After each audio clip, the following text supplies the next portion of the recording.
Greetings again from Washington, D.C. This is Peter Thomas, the General Counsel of NAAOP.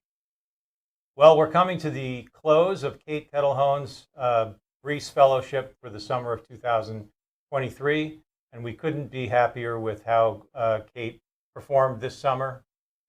She did a tremendous amount of work, got a lot of experience in advocacy and policy, and you'll hear from her in a moment. First, I quickly want to say thank you to those who participated in the webinar on Medicare Advantage. Kate's going to talk about that in a moment. We also want to encourage you to go to the NAAOP website, tap into the Legislative Action Center, and send a letter or an email rather, to your member of Congress asking them to co-sponsor the Medicare O&P Patient-Centered Care Act, HR 4315. That was introduced in the House of Representatives on June 23rd, 2023. And finally, 2 regulatory updates. We continue to work with our alliance partners in submitting comments to the Orthotics regulation that defines orthoses and adds power as a covered orthotic benefit. Those comments are due at the end of August, and we're very much looking forward to informing CMS of our views. And finally, there's a regulation also pending, comments for which are due at the end of August, that would grant temporary coverage under Medicare for breakthrough technology as defined by the Food and Drug Administration. This is another potential advance forward for Medicare coverage of advanced O&P care, and we will be submitting comments at the end of August. So now to Kate Ketelhohn. Kate, take it away. It's been a great summer.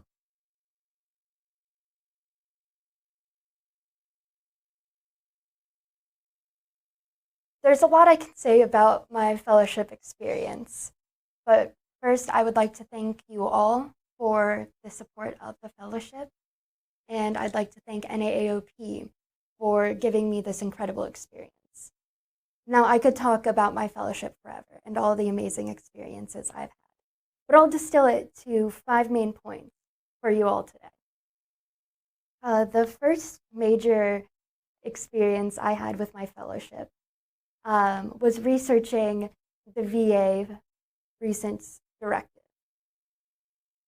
So the VA rescinded their handbook, and as a result, they released a series of directives that now outline O&P care. So my job was to read through these new directives and consolidate all the information into a summary memo.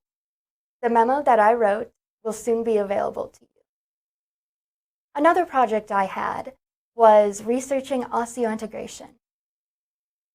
For the past couple of weeks, I have been researching the state of osseointegration today, and I have been consolidating and working on a white paper.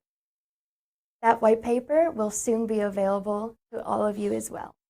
I look forward to you guys being able to read my memo and white paper, and hope you enjoyed the new information available to you.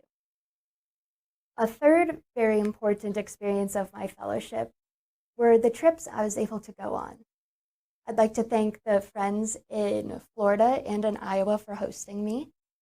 On these trips, I was able to experience what it's like to be an O&P clinician, and I saw them build prosthetics and meet with patients. It was an incredible experience.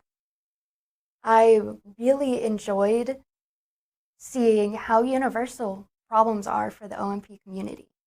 I used to think that my struggles with insurance and finding the right fit for my O&P devices were just me, but my trip showed me how this problem is faced by so many people in the O&P community. Another important experience of my fellowship was the NAAOP virtual congressional fly-in that we had on July 18th. The fly-in was a resounding success. We met with over 40 people of Congress, and they all seemed pretty supportive of the Medicare O&P Patient-Centered Care Act. So I'm excited to see who from the House will join as co-sponsors and who is going to support the bill once it is introduced in the Senate. Thank you all for your support and help with the NAAOP fly-in. If you'd like to help more, there's a section on the NAAOP website where you can reach out to your congressperson and ask them to support the bill. Finally, the last part of my fellowship that I'd like to cover is the Medicare Advantage webinar we had. We had nearly 100 people in attendance, and I'm very pleased that so many people were interested in this important topic. If you were unable to see the webinar, a recording of it will soon be available on the NAAOP website for you to watch at your convenience. I think that covers everything I have. Back to Peter. Thanks so very much, Kate. I must tell you, out of the 6 Breece Fellows that have come through our program, you just have done a fantastic job. And join the small group of O&P users, consumers who have come to Washington, learned about O&P advocacy and policy from a disability and rehab perspective. And we expect and hope for great things from you in the future. You were a great fellow this year. We really appreciate your help and your service to NAAOP. And for all of our members and friends who supported the Breece Fellowship, we thank you so very much for your financial contributions, for your interest and tracking as Kate and our other fellows have moved through their summer fellowship programs. We encourage anyone to continue contributing to NAAOP either through membership or through a dedicated contribution to the fellowship. Just go on to the NAAOP website. We really appreciate your support. Thanks so very much.